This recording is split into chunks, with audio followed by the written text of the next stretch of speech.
officially. And it's being recorded. So I'm required to start by reading the script, especially because we're still hybrid and have some people on Zoom. As a preliminary matter, I'm Mary Ann Easley, Chair. Permit me to confirm that all members and persons anticipated on the agenda are present and can hear me. So when I call your name, please say here. Abby Camp. Here. Rocky Fox. Here. Bob Kucharvi. Here. Erin Lynch. Here. Arlene O'Reilly. Here. No. Jude Perkins. Here. Nancy Swain. Not here. Linda Williams. Not here, and I'm here, Mary Ann Easley. Staff, when I call your name, please respond in the affirmative. Jericho is the only one here today. In attendance? Laura Stewart is not able to join us. And we do not have any anticipated speakers. Good afternoon. This open meeting of the Council on Aging is being conducted by hybrid. And the remote part of it is pursuant to Chapter 20 of the Acts of 2021. Ensuring public access does not ensure public participation unless such participation is required by law. This meeting will not feature public comment. For this meeting, the Council on Aging is convening by video conference and in person. The video conference is via Zoom, as posted on the town's website, identifying how the public may join. Please note that this meeting is being recorded and that all attendees are participating, or some attendees are participating by video conference. Accordingly, please be aware that other folks may be able to see you and to take care not to screen share your computer. Anything that you broadcast may be captured by the recording. All supporting materials that have been provided members of this body are available on the town's website unless otherwise noted. The public is encouraged to follow along using the posted agenda unless noted otherwise. Please remember to mute your phone or computer when you are not speaking. And please remember to speak clearly and in a way that helps generate accurate minutes for our secretary. For any response, please wait until the chair yields the floor to you and state your name before speaking. And that's it. Thank you for sitting through that for the umpteenth time. Next thing is the approval of our agenda. Everybody should have received this in advance from Laura Stewart. So can I have a motion to approve today's I will agenda? move it. Thank you, Bob. Is there a second? Sure, I'll second it. Abby is the second. I have to go down the list for everything that we vote on, so I'm gonna ask you to say yay or nay. Abby, For opening the agenda, yes. even the agenda. Rocky, Yes. Bob, Yes. Erin, Yes. Arlene, Yes. Jude, Yes. Mary Ann, yes. Thank you very much. So the agenda has been approved, and the next thing requiring our approval are the minutes of the March 1st meeting. So everyone also should have received those and had time to look them over. So can I have Bob will somebody? move. Thank you, Bob. A second? I'll second it. Abby is a second. Is there any discussion about this before we move to approval? Okay, for approval of the minutes, I'm gonna have to go down the list. Abby, Yes. Yes. Rocky, Yes. Bob, Yes. Erin, Yes. Arlene. Arlene, well, they're Yes. your minutes. Jude, Yes. Mary Ann, yes. Thank you, everybody. The next thing on our agenda is introduction of our newest board member, Rocky Fox. Rocky, we are so delighted to have you. And now we're a full board. We have 9 members, which is our complement. And thank you very much for joining. I'd like to suggest that you introduce yourself. Tell us why you wanted to be on the Council on Aging and about your involvement with Nantucket seniors. Okay. Hi, I'm Rocky Fox. I'm a native of Nantucket. My work with seniors started about 30 years ago. I've been doing Meals on Wheels for 25 years and working with Sherry in other aspects of helping the elderly. Whenever she calls, I'm there. I'm also involved in each winter whenever the elderly need someone snowed, plowed, shoveled. I rally high school kids because they need volunteer hours, and my son's a high school senior. So that's where I go through that. I'm also a member of Palliative Care. I have a client at the Island Home. I've always volunteered to read at the Island Home. You can see my hat. I help out when Jean was at the homestead. I did some stuff for them.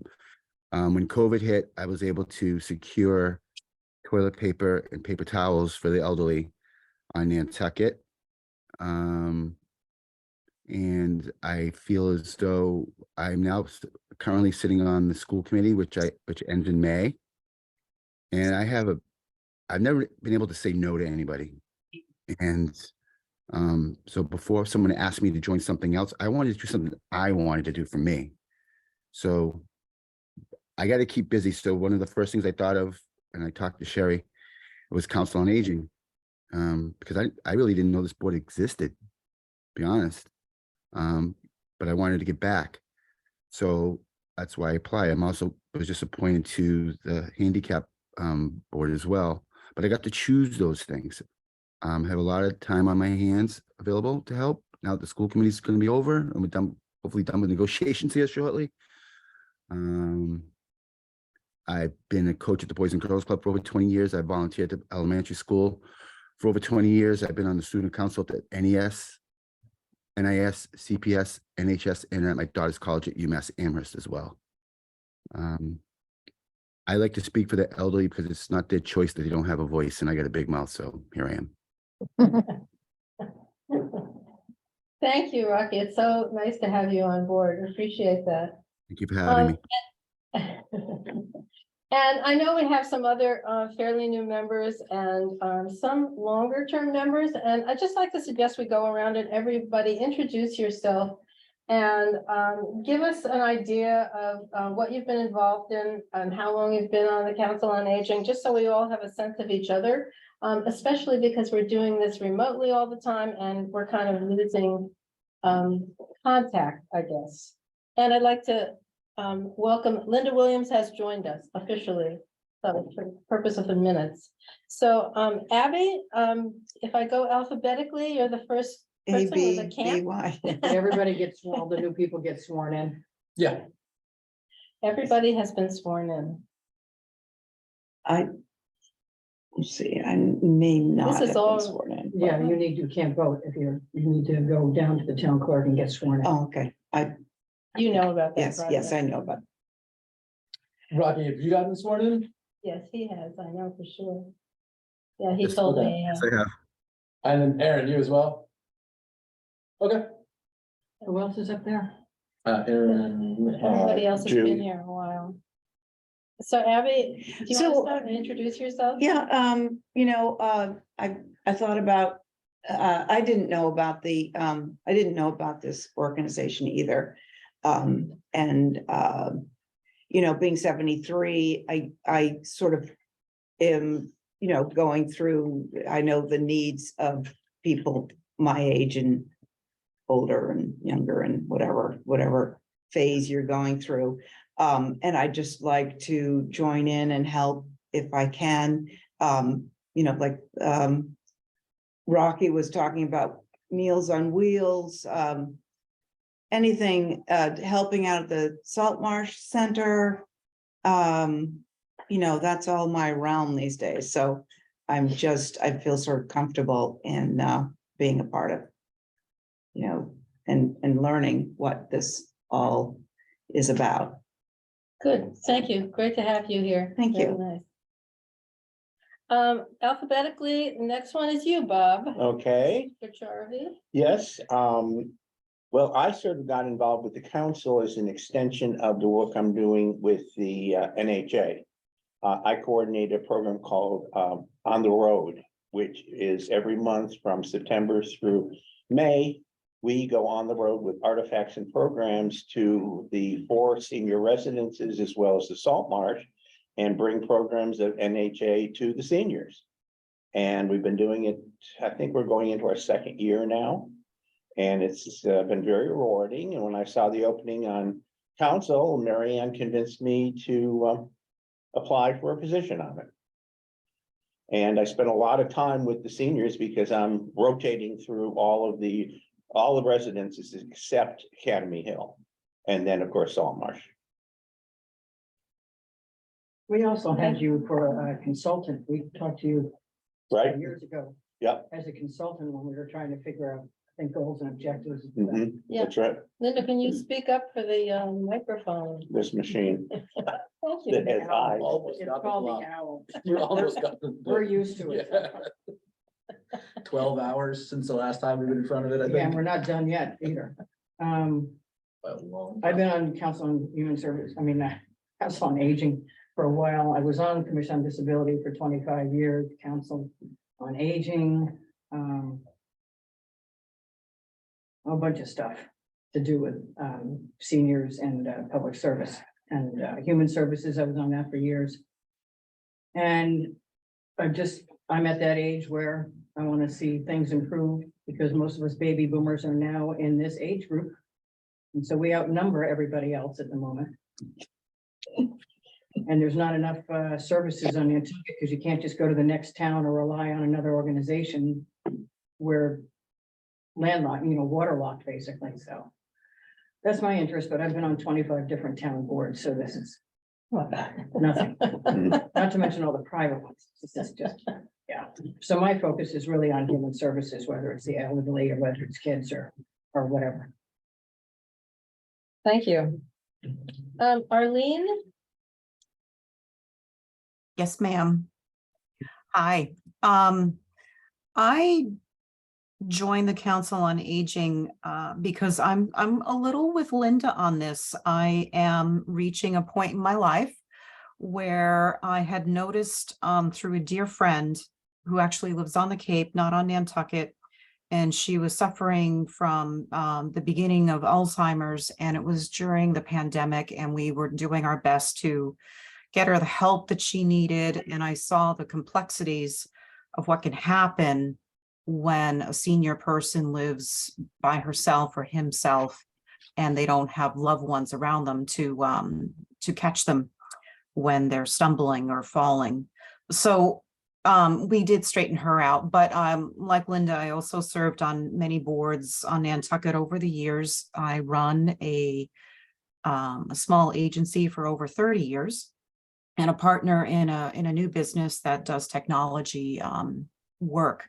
So I have a master's in communication design, and that specializes in multifaceted methods of communications, usually used with marketing and advertising, but also PR. So I thought I could help and also would like to see things improve as well. So, and I love people who are older than me for the most part.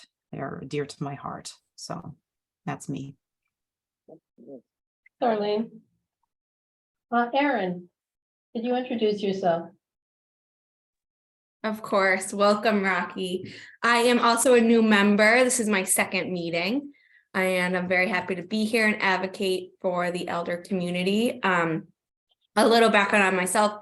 I went to undergrad for gerontology and grad school for gerontology and management. And as a little girl, I always volunteered at nursing homes. So that's how I kind of got into the field and study of aging. When I moved to Nantucket, I moved here to work at Our Island Home. And then I left the nursing home to start a home care and care management business on island. It has been 5 years and we have been pretty successful, and I've been able to build a very great, strong, supportive team, which now allows me to get more involved in the community.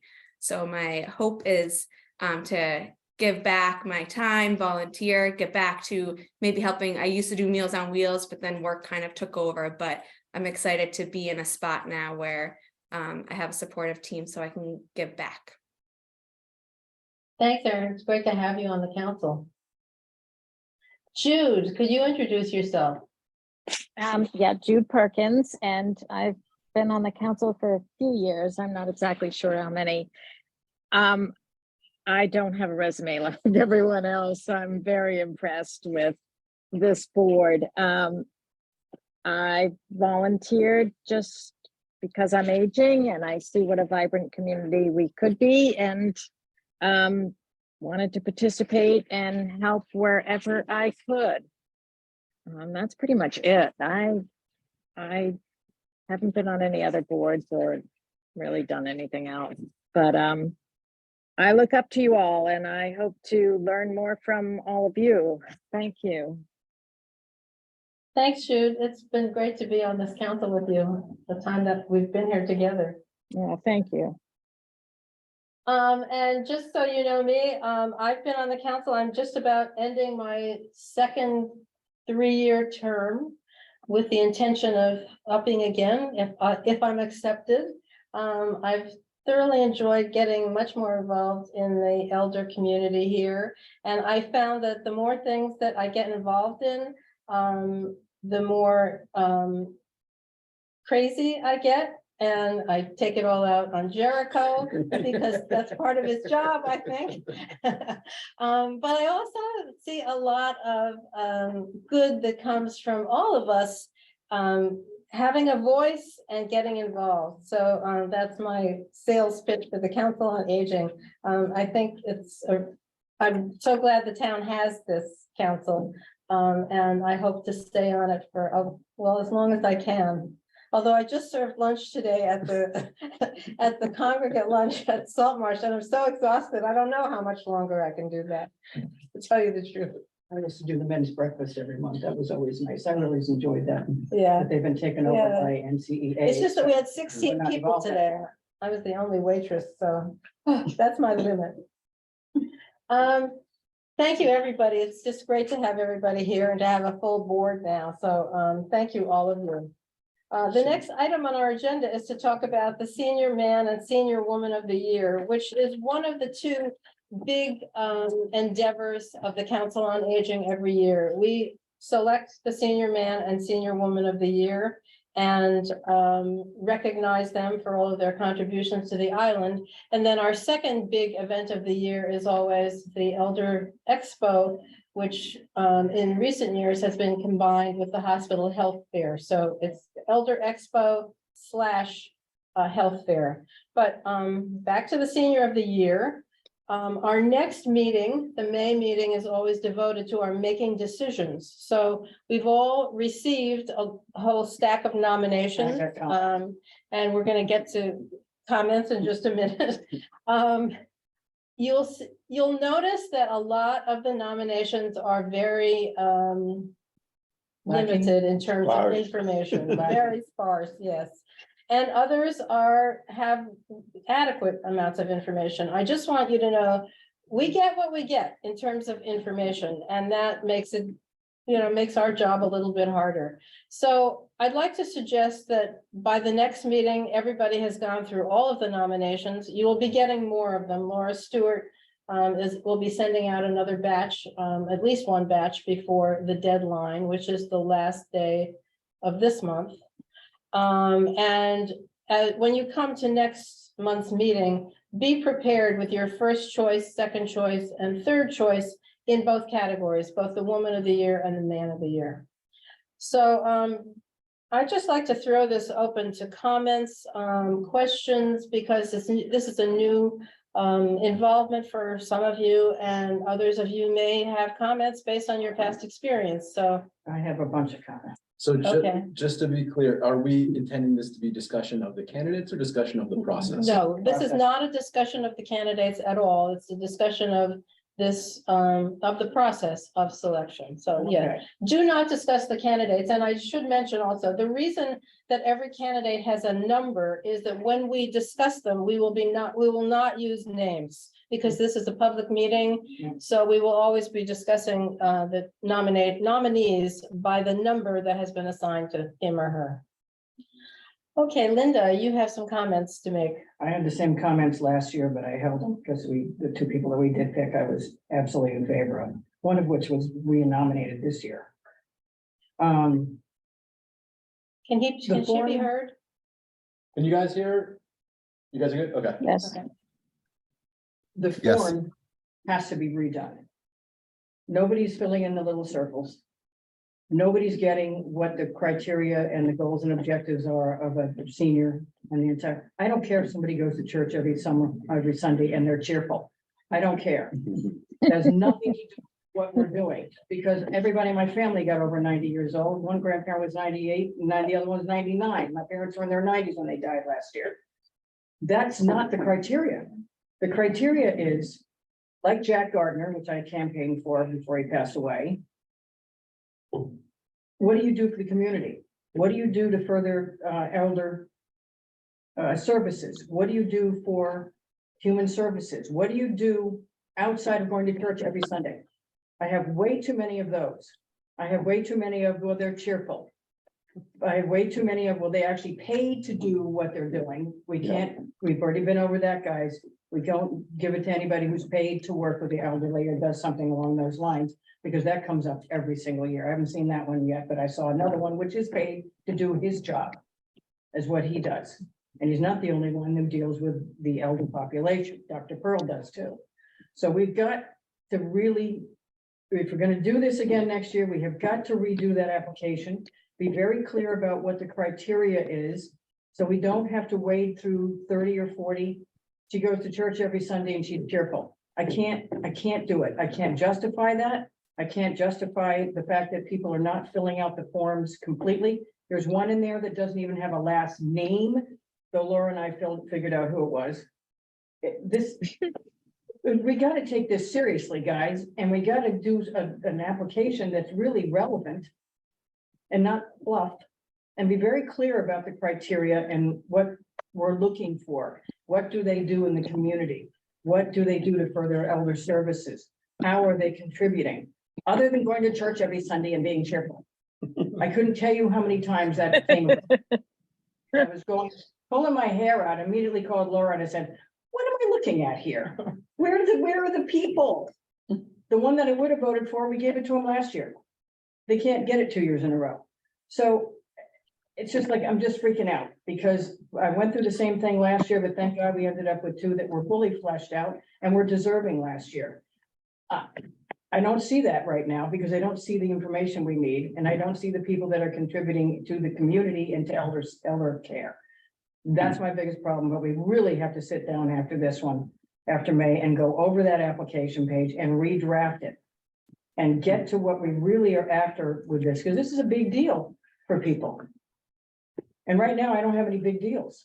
I don't know what's gonna come in between now and the end of the month, because I think we still need to keep the word out there that we're looking for people that contribute, not getting paid for it, and not just showing up at church. We gotta get it out there that we want people that actually are embedded in the community or doing things for, whether it's Meals on Wheels. I was gonna call Sherry to see if she has people, but Meals on Wheels people who volunteer at the Salt Marsh, I mean, that kind of stuff gives back to the community and furthers the benefit of the elderly population. That's my soapbox for today, because it's been irritating me all week. Thank you. Jericho and then Abby. I was just gonna mention that Laura and I can work on the application process. We can have something probably put together for you, not the May one, because I'm pretty sure that's gonna be full discussing the candidates we have, but for June, we can have something together. If you guys want to submit questions that you guys would like to see, you can email myself and or Laura. And then we can put them all in a big file and I can share it with you guys on in, we'll just say the June meeting, and then we can go through and decide what you guys want for the questions on there. Does that sound acceptable to everyone? Yeah. I just think we're gonna be hard pressed at the moment, unless Yeah. we will. something comes in between now and the end of the month to have a stellar male and female, because I didn't notice too many males being done. It was mostly females. And I think we can't, I don't believe we'd be able to change the application. at Not this year. point, Not this so- year. No, you can't change now. We can't change the application, but we could put something in Laura's newsletter, encouraging people to follow the same ideas that Linda has proposed. So just kind of a reminder to people who may still not have submitted their nominations, or maybe some people would like to take back their nomination and improve it. But I think it's something, I don't, When does Laura's newsletter come out though? Fridays. Fridays is regular. She can send special updates. on Okay, any because in this case, eventualities. we're already into April, and if it's, the cutoff is April 28th, you know, I mean, I think as soon, on a practical level, we can have something out in it the second she's back. I just don't have the password to the mail program. I don't know exactly how she's set up, so wait for her to come back, but we can Okay. send something out immediately on her return. Abby, you wanted. Yeah, when we met the other day, I went home and I thought about it and I wrote all, a lot of names down. I sent them to Laura, but then I got the app. Then in the next, when I went down through my emails, I saw the application. So I did a sort of a free form thing. So now I can do it the legitimate way with the form. I'll just We'll be taking nominations through the end of this Yeah. month. do that, Yeah. but I should redo it, right? Because that was a sort of a handwritten off the Use the top of my form, head thing. use the form for Yeah, now, And I, and expand on the form as all you want. as a general question, I can also have.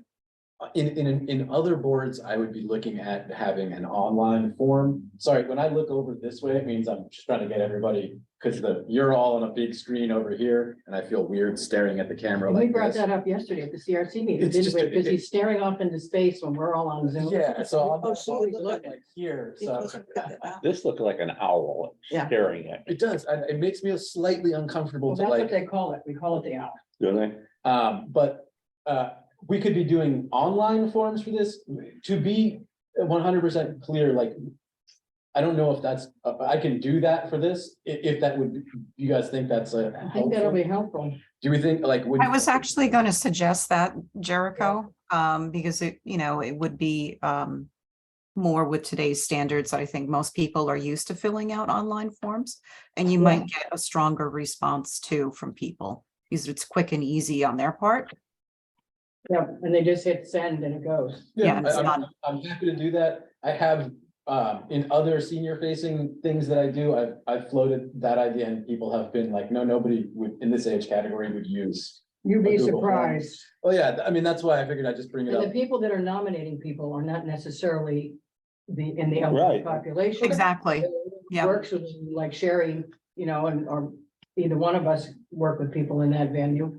So it doesn't have to be that. And then. But if you, I you may- could also offer a PDF download too for people who don't want to use the online form, maybe. So you give the users an option for those too. So, The only, with the, we can and definitely will do that if anyone requests a PDF, and I can host it on the Salt Marsh website. But the other thing is, I could get a online version of the current survey out in not very long from now, so that we could have that circulating alongside everything else. That's just, I gotta chat with Florency to set one up. But if you'd like, I can also get the current form done in an online version that can be sent around as well. Yeah. Is there a way when you send it out again to indicate that we need it fully filled out? We can make certain questions mandatory, so you cannot submit it unless you put some text in a box. Unfortunately, like someone could type nonsense in that box and it would accept it, Yeah. but we can make it so there are mandatory questions. It's just, I was amazed at how light Yeah, some of this was. I mean, yeah. they Without a gave you the last- name how and about a that was last it. name? How about a last name? No. A last name would have been helpful, Oh. but they never fill in the little dots. No. Because that section is, there's one person out of all of those guys put a circle, Yeah. colored in a circle. So if it was a box that you check, as opposed to these little they look like bullet points as Yeah. opposed to fill in what's relevant. So that line, that should be a box and not a little fill in the circle like you're doing an SAT test. Okay, So nobody's filling them in. They're just saying, oh, well, yeah, okay. I have to say that I didn't know that they had to be filled in. I thought you had to meet all of those Mm-mm. criteria in order to be eligible. You don't have to meet all of those criteria? Not everybody last year met them either. So it's Oh, just a question of what That's confusing. What do you find, that's what I'm saying, Okay, the it's thing is confusing. confusing, what do you find relevant to this person? And maybe they're volunteering at something and they're not doing this, but they're doing this. So not all of that criteria is getting checked, but it would help us to see how much. Well, and I think you could, if we're gonna redo it, you could ask them questions like, why do you think this person would be worthy of this, and some other key questions What do they to force, contribute to the community? force The people community. to give you more information. Yeah, so that's why it's gotta be redone. We've had the Yeah. same form and same problems with it for years. Are there any comments from those of you who are on Zoom? My only comment was, would you, since your lack of candidates, have you reached out to palliative care? Have you reached out to Sherry? Have you reached out to the Homestead? Have you reached out to other organizations that deal with the elderly, or is it just focused through the Salt Marsh? No, they get our newsletter. I'm gonna call those guys. If you wanna do PassCon, I'll call Sherry. But they get our newsletter from the Salt Marsh, Yeah, they do. and we get theirs to get the palliative care one. Yeah, that's a good PassCon. suggestion, Rocky. Yeah, because I'm gonna talk to Sherry about that, because she deals with that all the time. If you Okay, wanna talk to PassCon, Rocky, that'll get that out there even better. well, I can talk to Pass. Yeah. Yeah. Okay. Who else are you thinking of, Rocky? I was thinking the Nantucket School District, because there are elderly people being on the school committee. I know there's elderly people who come in and volunteer in the schools. So you could reach out to Beth Hallett, who's, well, I guess I could do that, couldn't I? Yeah, Yeah, that would be great. That's the thing, that some people who, and Linda, you mentioned that you saw a lot of women. I'm a male. This is the first committee I've been on where there's been more than 2 males on it. You know what I mean? The male volunteer participation is lacking. there's still only 2 males on it. Yeah, no, I'm not. He's not on it. Yeah, I'm staff. So you're still only 2 males. Well, there's outnumbered. 3 males on my screen, so everyone's helping towards the same goal. But yeah, that's,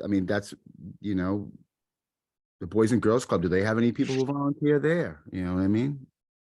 I did all that, but I was not over 60. So do you have a contact there? I'm going over the Boys and Girls Club today, right after I leave Okay, here. so Linda will do I'll that talk to one. them. So Okay. we've agreed, Linda, you'll do the Boys and Girls Club And I'll and do you'll do Sherry. Sherry at Elder Services. Rocky, you'll contact the schools. And I will contact PassCon. Are we agreed on that? Is this before or after an online form? Just curious. Right now, right now. Right now, Right now, okay, so I could also put a good word into NCTV and to the NHA in their email marketing. We Mhm. could give them a little spot, like a little ad to pop in there, and if the person clicks on it, they could just download the PDF of the form and mail it in. Bob So works at NHA. yeah, Yeah, but she so do I. controls the new, she Yeah. I controls work our in marketing at the NHA, so that's why I said that. It's easy for me to put that in. Okay, So do you think you should wait till there's the online form or not? Are you talking to me? Yeah, I'm talking to you, Yeah. Arlene, yeah. It depends on Jericho, how easy it would be for him to execute it, how quickly, I don't know. Mhm. Shouldn't be particularly long, like what I would be doing to do it is I would just contact our public information officer, who would then do that probably within the next 2 working days. And that would make sense, because they could send it out right after this weekend, if that works for everybody else, so. Mhm. And possibly maybe the INM and maybe Current, we could certainly ask them. And Daybreak, like all of those guys that are in the media. And just see if they'd be willing to put that, to link to that form if you have it. Yeah. Maybe so we Definitely, we can do, that's something we can do. Okay. So I don't mind reaching out to those guys. I talk to them on a almost daily basis anyway. Okay, thank you. Are there any other comments or even questions from anybody, whether you're on Zoom or here in the trailer? Okay. No, so I like what just- Linda, whoops, Go what ahead. Linda had to say. It was perfectly said. Could we ask Mary Ann to put it in her column, her here and there, that, Mary Ann, he's not. No, Mary Ann. Mary Ann Stanton? Oh, Stan. You get a new job? No. just send her a PS, and she'll put it where she's gonna put it. Just Yeah. send it to Mary. Yeah. I'll reach out to Mary Ann, so. yeah. Okay, Okay. Brain crossover. I didn't even wait on tables and my brain's not working right now, so. Anything else that anyone wants to say on this subject before I kind of summarize our discussion here, very generically? Okay, so my understanding is for next year, we're gonna do a whole different form and we're gonna really force people to do comprehensive background on each of their submissions. So that's for next year. But in order to save this year a little bit, we are going to reach out to a lot of organizations who might provide nominations. And we're going to have an online form that Jericho is going to produce. And we're going to do a bunch of publicity, including Laura's newsletter and all of the official media on the island, which Arlene, you have connections with. So have I left anything out? We're going to try to save this year and we're going to improve a lot for next year. Yeah. But here's the bad news, guys.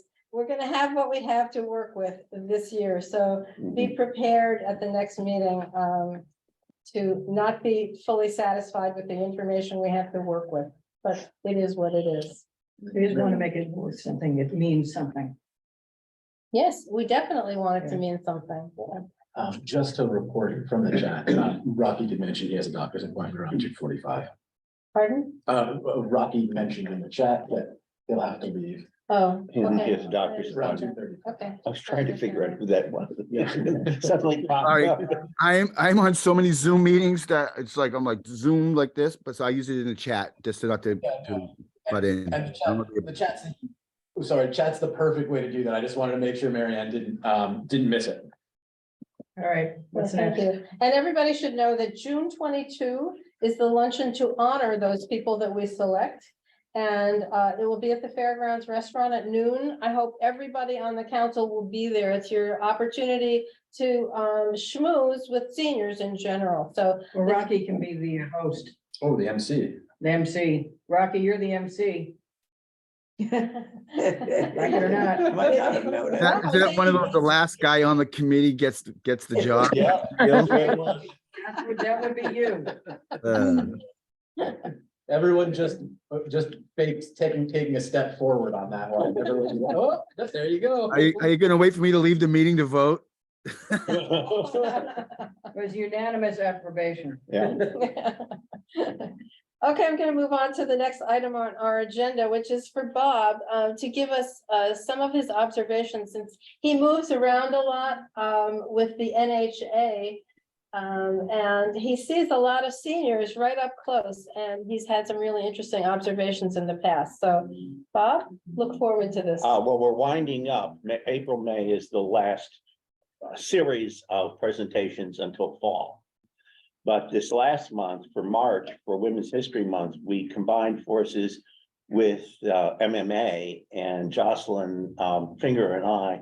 She put together a whole PowerPoint about Jason rather, put together a whole PowerPoint of women that are prominent, but not the ones you may have heard of on Nantucket. And then we combined it with artifacts that these women had that are in the NHA collection. And what she did is include, she included some people from the 30s and 40s that, were principal of Coffin School and all this. And it triggered all these conversations among the seniors, like, oh, I remember her when I went to school and I knew her. And it was just these conversations that are happening are totally fascinating, because it seems to get more and more tied up that it is a give and take.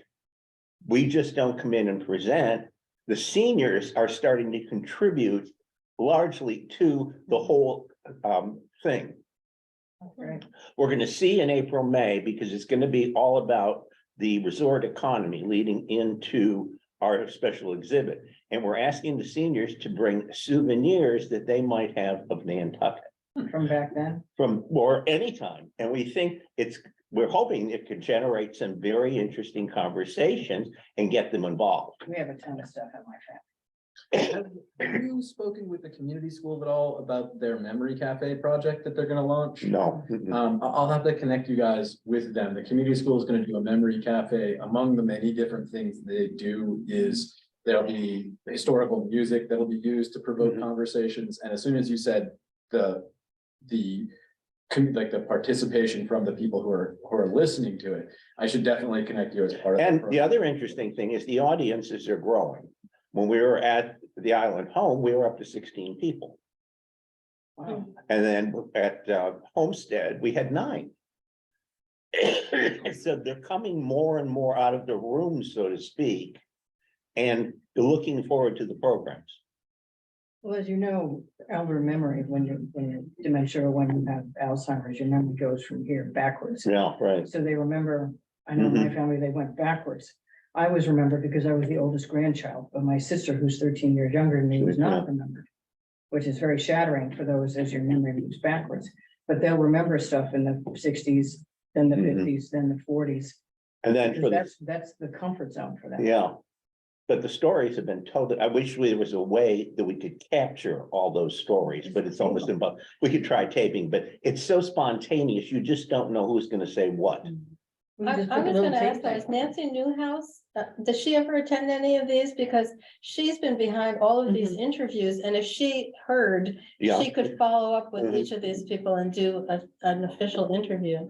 They have a whole thing that CPC paid for at the NHA. Yeah. The Edward Stackpole stuff put on digital, Yeah, I think some of the Rocky other was guys even put one on of their digital. interviews. all those history things on digital. Yeah. Mhm. So they're gonna be accessible eventually, but at least they're preserved because a lot of these old acetate Yeah. cassette tapes and the little ones are Mhm. beginning to disintegrate. Yeah. Which is why they came to CPC and we gave them money to protect them. Mhm. But I think we're losing, unfortunately, because I worked with a lot of them, we're losing that whole generation.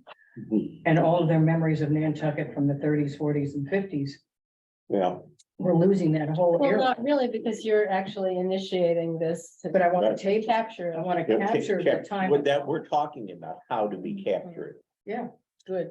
And then for the summer, since we won't be doing the presentation, we've told them already that we are gonna arrange private tours for small groups of seniors, just like we did for the Festival of Trees. Please. That we will have someone guiding them through the new exhibit, you know, for like 45 minutes or so, showing them the highlights. Well, we should probably, it's off topic slightly, I hate to do that, but we should probably have a conversation over the next couple of months with us at the CPC about NHA filing another grant to go and actually tape the people that we are Mhm. talking about and have that in the archives, because they've done it to the generation or two above us now with some people. We need to start getting that, 70, 80, 90-year-old group before they don't remember or they pass away. Mhm. And start a living history thing, which is very popular right now, and Yeah. start taping that stuff. And the Get a grant story, for the that. stories are totally Get a fascinating. grant for this stuff.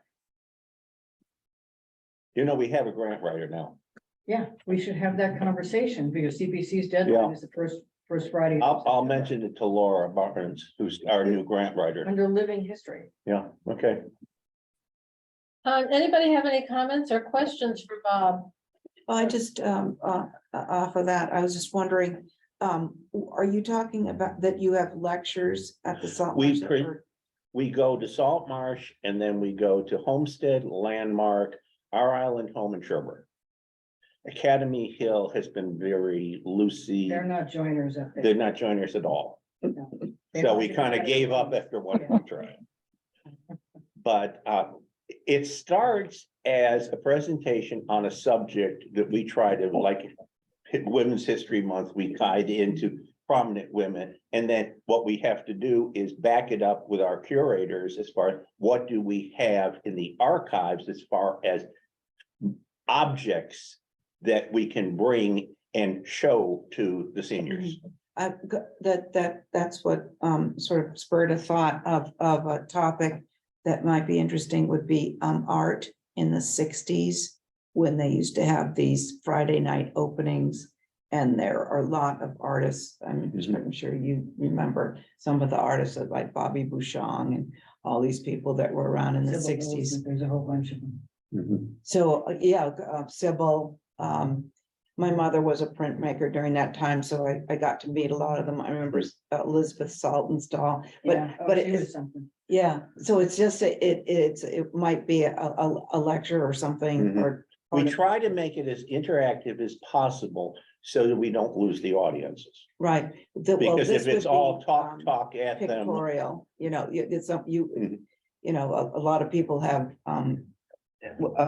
Sybil Goldsmith's works, so Mhm. I have a lot of that could Maggie be, Meredith. they could, yeah, Maggie, Meredith, they could be up on the screen. I'm just as a visual for older people to associate with, just having the. well, we're now playing with this, March was the first month we actually did a PowerPoint that had the pictures, but also in it, we had, within the PowerPoint was pictures of the artifacts that we had in person.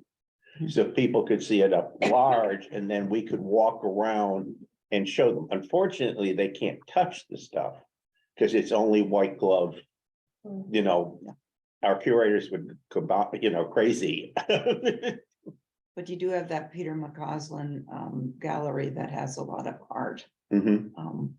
But anyway, that was just a thought I had when we were. Well, that's all devoted for the summer into Nantucket turning into the resort economy. Mm, With yeah, the focus on the people that worked to form the resort economy. Mhm. Not the summer people, but the workers, all the different groups that came to serve and everything like that. That's the whole thrust of the major summer exhibit that opened Memorial Day weekend. I have the whole history that I had to do for something in Sconset of all the Underhill. What actors came, I have the whole Mhm. history that I did for something at the HTC. You remember that? We killed that building, by the way, which is good. They didn't come back. But it was a whole history of the Underhill and what, his advertisements in the New York Times.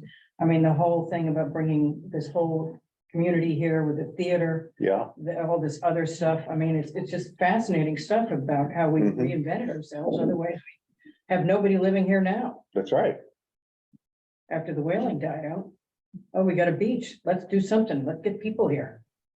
But see, again, I like the focus that we're taking, our curators are taking as far as it's the people that we had to bring here that could work it so that the summer people came. Should come here. Yeah, yeah, could you give me an example? Because it's like. the wait staff, they all had to come from different places. The visa people had to come, the people that waited on you, the maids in the hotels and the guest houses. I mean, there's this whole behind the scenes workforce that made the resort economy work. Well, a lot of them were holdovers from the whaling era. Yeah, A lot of the harpooners were from the Azores, that whole community is still. and then it's going to trace the influx of the different groups that migrated here, because if you look at the whalers brought all these interesting people in, then the resort economy, we kept kind of churning to make this so multicultural, because they all came to serve these things. Well, the first group outside of North Carolina, because that was the group that Beinecke went after first, was the Irish. Mhm. And then it was another, the Jamaicans, and then it was another group, and then it was another group, and then another group. Because there's actually a progression Yeah, of, I've been here 50 years now, year round, 18 before that. But there's a progression of which country came first, which is the Irish. Mhm. And then it kept going, and then it was a different country, and then it was another country. And that was the Middle Europeans. Right. And it's fascinating to watch. A few Irish guys came and they brought, like John Keane. Then they brought their families, then they brought this, and they brought this, and then it just kept going. And so a lot of the service industry at that point were from North Carolina, under 20, and the Irish. And we've seen what's happened to the community since then. Fascinating stuff to follow it from the beginning, back in Yeah. the 60s. Well, and it parallels exactly the whaling culture. Yeah. Because they were coming in as whalers, And then they never left. never left. Cool stuff. Any other comments, especially when people on Zoom who? Are you all still awake out there? Yep, no comment. Thank you. Thank you, Bob. That was great. Jericho, do you want to give us an update on human services? Yeah, so this is the section of the meeting where I just kind of do the, what I've been doing lately, what's been happening in human services in general, and then also, recently it's been a lot of some COVID reporting, and then a place for you to ask random questions about what's going on around the town. So first I'll just do a really brief COVID report, which is there is almost nothing to report. We didn't get a spike after the last vacation. There's been no indications we're getting a spike ahead of the next one. There have been still cases going around. There's still a fair number of positives on island, but we did not see the spike we have for the last 2 to 3 years. I don't know if we're gonna see another spike after this incoming vacation. And so about as positive a report on COVID as I have been able to give since I started this job, which I like doing. Other than that, there's been a fair amount of work that the Community Foundation for Nantucket has been doing for senior related stuff. They've had a couple of expos. And I think that they are going to be entertaining some grant opportunities for senior facing programming. So if I hear anything from CFN, I'll share it with the group. And if you've been contacted by CFN about this, know that there might be a grant process starting for some special stuff. I think they would be interested in looking at the NHA stuff as well. After that, Linda, who's in the contract review committee with me, we have just started a behavioral health youth grant, hopefully to get RFPs and programming started to address issues around substance misuse among the youth. We're hopefully going to get that rolling to have some programming out and operating by the time of the next school year. What else? We are in the process of hiring a new community health nurse, which means we likely will be restarting the Ask a Nurse session at Salt Marsh on a semi-regular basis. I don't know if some of you may know Heather Francis or Heather County had been doing that. She has unfortunately had to leave the town due to family issues off island and is no longer our health nurse. We're going to try and rehire try to hire a new person for that position. Hopefully starting in May or so, we'll have some semi-regular nursing kind of general question clinics, blood pressure, that kind of stuff going there basically between once and twice a month. Then we've been in discussion with both the Visiting Nurses Association and with a state-backed EMT company to bulk out flu and COVID clinics in the fall. So we should have more opportunities to get flu vaccines next winter than we did, or next fall than we did this one, which should be good given how bad the flu has been. That's most of the senior facing stuff that I've been up to. If anyone has any questions or anything on this, you can ask now, or you can email me basically any question about the town, and I will do what I can to figure an answer out for that. So any questions for me? I have one. I attended a public hearing on older adults, and I can't remember if you were there or not, Jared. With the one, Jared, when was that? March 23rd. I think so. One that came from the Cape. Yeah, it was Cape and Islands, and the public was invited, but most of us who attended were affiliated with some elder-facing organization. I actually don't know that I went. I just have one comment / question related to that. Somebody was there from Nantucket's warming place. Mhm. The Over new, the summer church. yes, Mhm. exactly, that they're providing for people who are unhoused. And the person from that organization said more than half of the people coming are seniors. And that was shocking to me. Does that mean they're unhoused, or they just don't have heat, or what does that mean? So I know we've talked in the past about a warming place and a cooling place, because some seniors Same thing. may be too hot in the summer and not have an ability to cool off. So I just wanted to put that out there as a discussion for the future, I guess, because it seems to be a data point that we might be concerned about. So specifically about the warming center demographics, I think most of the individuals who are attending that on a regular basis are people who have been unhoused or partially housed for quite a while. And I think that it does include a number of seniors. The definition they're using of unhoused is maybe slightly different from what you imagine it to be. It can be any disruption in regular housing of any kind. So it's more expansive than the traditional homelessness. It can include individuals who have no place to stay specifically, and also can include people who don't have regular access to certain things that are normally necessary for housing. So people who have a place that does not have consistent heat or does not have consistent electricity or energy. Everyone who is participating in that organization has been referred both to elder services as well as whatever resources can be brought to bear Okay. for them. So it's not like they're hanging in the wind there. And we do partner with them both for outreach. And then we have also had, when Heather was around, she was going down there to do health clinics and participating in their leadership structure. So we are keeping an eye on that.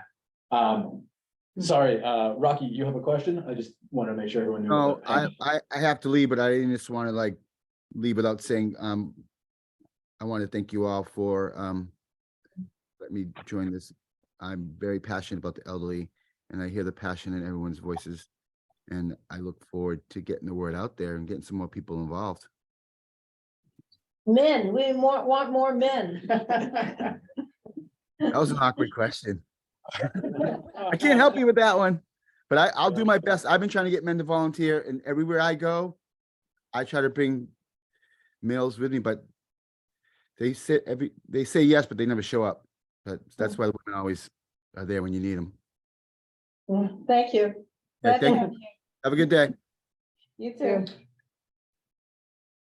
Are there any other questions or comments for Jericho? I have a comment for Jericho. Jericho, last summer, we talked about cooling centers. And the suggestion came up, what about the ice rink and maybe setting up some sort of a partnership with them? Because it's such a big space. And I didn't know if that had any traction or has anything happened with that? We got a little bit of traction done about it, but we communicated about that. They came to the health department for a grant to do with purchasing a automated defibrillator machine, an AED, I believe they're called. Through that, I have started discussing the possibility of opening the space up. But they have obviously significantly more demands in terms of activities in the summertime. So I think I think it has not gone as far as it should have. And I don't know if there are strong logistical reasons why they would or would not do it. I just haven't had a chance to I just haven't followed up on it past a brief discussion around when we were doing the grant process.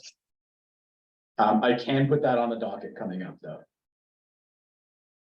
That would be good to do a process of elimination to see if they're in or out. And if they're out, then, maybe we can explore other options because the heat will be here before we know it. Even though I'm wearing a shawl today, No. One of the big constraints on the cooling center idea is the kind of omnipresent pressure on real estate of all types here. If real estate is not that's going to be, if a space is not producing money in season, it's difficult for the publicly open spaces that already have a commitment to doing these sorts of things are places like the public library. Athenaeum will have AC. Athenaeum will be open to the public whenever it is at all possible to them. For a mobile cooling center or a traveling kind of AC system, that might be, I'm just thinking of it in terms of the logistics around that are pretty similar to the logistics around bringing an ambulance service out to the island in terms of footprint and travel. And that might be unlikely to happen in the summertime, unfortunately. I think we could probably try and put together a kind of Bible of places open to the public with air conditioning, but outside of business hours, it's going to be a heavy lift, I think, under all circumstances. Not to put a kibosh on it, just to kind of give the perspective, the reality, not reality check, but the expectation set. What is the, how do you, is it? What about this place? I know this is here for another 2 years. It looks like it is AC. It might be open during business hours. In the summer, maybe not a lot of people use this. Here every day. but it might be both something sides. that would be multi-purpose or something. I mean, it's, I know we have in the past used it for the clinic operations or the Yeah. COVID vaccination. Mm. That was put to a hard stop as soon as this was approved for hybrid meeting space. Yeah. And I think that there's a combination of security and regulatory issues that might prevent us from. The liability issue too. They would essentially mean that there would have to be a person, a town employee here present at all times when it was open to the public. Yeah. And summertime especially, we don't have the staff to do that on a regular basis. You know, the combination of liability issues around those sorts of things are one of the reasons why it's difficult for municipalities to move into that space in this area. The logistics around it would be very difficult. It would not be a regular time. There are emergent meetings that have to happen in here. I can raise it with town administration. My anticipation of their objections are that it is not gonna work logistically, that there are liability ADA. issues. Yeah. There's the ADA issue, and then there's the liability issue. What if someone overheats in here? What are the nursing components to it? Who is liable in those circumstances? And those are all pretty big issues. They're issues that were difficult for us to overcome during the COVID vaccination process, where the standards are roughly the same in terms of duty to care. And they're also one of the reasons why we have to be really leery about using town property for overnight relief of people in homelessness situations. It is something I can bring up, and I will discuss that with town administration that has been raised by COA. My guess is it will be, if at all, very limited circumstances under which this would be a public cooling place. But aren't you gonna run also into like the ice skating rink is gonna have the same kind of thing? If you were to come to the museum, I mean, we're not set up to bring these people in. We don't have nurses and whatever. If someone was just, you know, And I think there are circumstances in which, if there is a heat emergency declared, Right. the location of the shelter location on Nantucket is the public school, the high the high school. school. And I mean, that would that's be- every time there's a storm or something, you know, They the don't have power air goes out. conditioning. They don't have air conditioning and I think that they have some degree of temperature control in the auditorium, but that is something that is totally out of that is not in my remit. I can email and discuss that with them, but that's controlled by emergency management, which is all centered in the police and fire area. We also have the basement of the Catholic Church, basement of St. Paul's. They do have air conditioning. So maybe we work something out with the churches, but I think the heat emergency is the real issue, not just, Yeah. I'm just hot today, I need somewhere to go. Mhm. It's 105 degrees. 3 or 4 days in a row, that is a heat emergency. And elderly people have passed away and people don't even know that they've passed away, Mhm.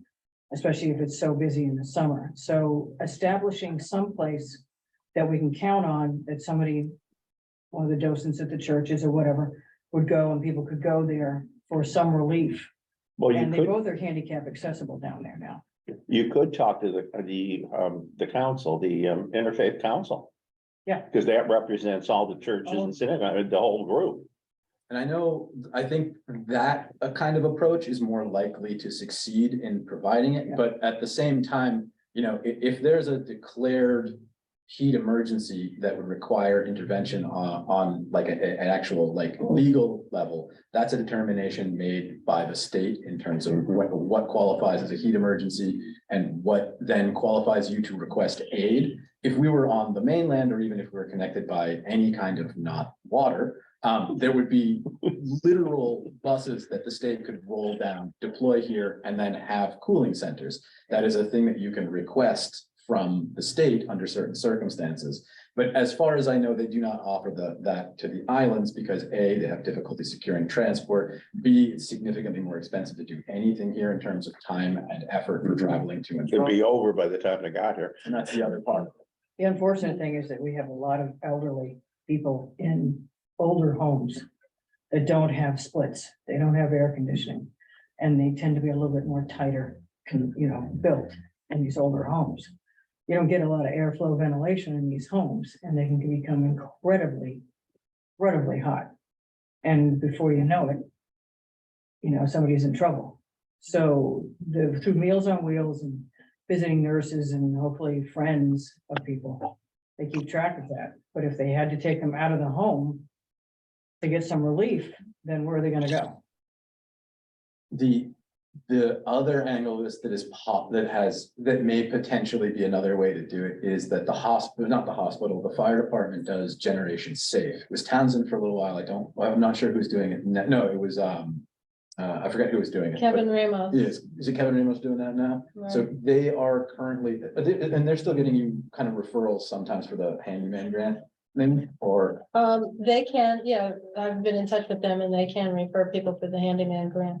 or in terms of people who are in a home that is not air conditioned, that may be at risk during heat emergency.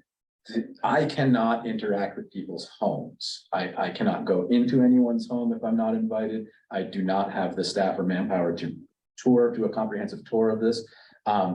The other angle to identify people who might be at risk, so you could communicate the possibility of a cooling center if the need arises, would be to look through the Gen Safe records and see if there are people that they have watch about, or see if they have regular communication with. I think that's another angle to They examine. may be the only people who are licensed to go into people's homes at this point, because the hospital no longer can.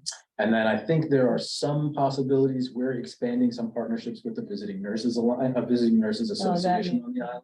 They do some home visits as part of it. We're discussing what the shape of our relationship is going to be. So we could be looking at having a heat readiness kind of check built into their regular processes of interviewing people that do home visits for it. That's something we can definitely discuss. You can always set it up in that wasted space with a playing piano up at the hospital. Yeah, I don't, I mean, the space, the physical location and space issue, that is a constant problem for every nonprofit, and every human service provider on the island. If it's not finding rooms for staff, it's finding physical spaces to provide services. I mean, Fairwinds and Health Imperatives, who serve an enormous percentage of the island's population, do so out of like 2/2 of a duplex. There are very few spaces open to the public for these kinds of things. And that is something that we're at a town level. I think there's attempts to move, but that's not something that on a short term is that I can really meaningfully impact. Well, I'll tell you, there's a whole lot of things that Island Home could do once we move into a new Island Home.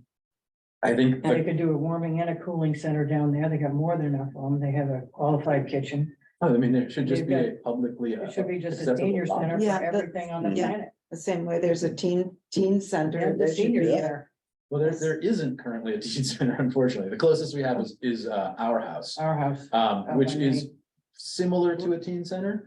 But the senior center, this is, as far as I know, the current plan, assuming that everything goes smoothly with the movement of our Island Home to a new location, is that the currently existing building would be redone as a community center, both to house Salt Marsh Senior Center, as well as all of the other needs that we would have, and that would Social be. Security, WIC, all those guys would go over there. Yep, I mean, there would be, offices, or rather, sort of storefronts or places for other nonprofits to have a representative there. So you could have a public lobby that could be serving a lot of these cooling and heating issues, while at the same time, people are there co-located with the services that they want.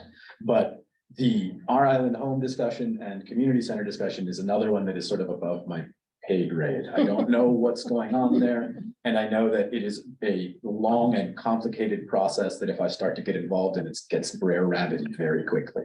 It's long. Yeah. I mean, I know my mother, when she was part of this, like, this whole thing was a discussion that has been going back at the very least 10 to 15 years. Yeah. Significantly longer than that, but like even the currently formulated plans on what happens there are 10 or 15 years old at this point. So it is not an easy process to get involved in. But then they start all over again. Then they start all over again. Then they start all over again. Thank you, Jericho. Apologies, I do not mean to. You had a very short. And extended it. Well, questions are Thank good. you. Like, I think there is a huge amount of mystery about what the town does and what the town doesn't do. If I can help answer any questions like that and learn about both the concerns of the populace and what's going on in the town, that's a win-win for me. I was wondering about transportation when you were talking about, finding a place for a cooling center or warming center. I was wondering, where is most of the population live and what is accessible if we really did have like a heat wave or something and we needed to get people, I would assume it would have to be sort of centrally located, or that is there a bus situation that could pick people up and bring them there? Or what do we have for like? Well, the Island Ride does that now. Yeah. Yeah, the Island Ride. Is what does all the handicap transportation. So our Island Ride is a service you can call up and request. I believe it costs $1 cash in each direction for legal purposes. Great. And during the pandemic, during the vaccination process, we had them picking people up and making coordinated rides. The big issue, the hardest part of any of those things is identifying the people who need the assistance Mhm. and then convincing them to accept the assistance. And then the rest of the logistics in terms of traveling is not quite as difficult as that. It's Okay. just consistently executing the necessary steps. Yeah. Because Abby, that's how Diane gets to the meetings and that's who picks her up at 9 o'clock at night. And So then, the Island Ride is it didn't used to, at 4 o'clock, you're done, you're out of here. And we fought and fought and fought back in the day to get the Island Ride. And then it just, if you had a problem with on a weekend, not available. You had a problem after 4 o'clock, not available. But now the Island Ride is much more responsive to whatever the needs are at whatever hour it is. That's how Diane gets to the HTC meetings. Otherwise, you couldn't get there. No, I know. Then- So it's really the problem of getting the people that might be. Who are they? Yeah, and getting them to open up and ask for help.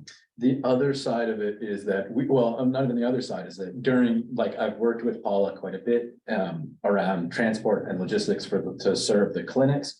She has redirected buses for us. I think in the case of an emergency, what the complexity here is that if it's a declared emergency, authority and resources are controlled by NFD and NPD, because that's how these things have been structured since 9/11, since the DHS. All of the things that are emergencies and have certain like FEMA standards in terms of accessing resources, et cetera, those are centralized under the police and fire. So there are almost certainly emergency reaction plans for what happens in these circumstances that are very robust, because you have to, in order to receive accreditation for a bunch of these things, have a bunch of plans around various situations. I am certain that there is a prolonged heat emergency plan. I just don't know what it is and I don't have it seen.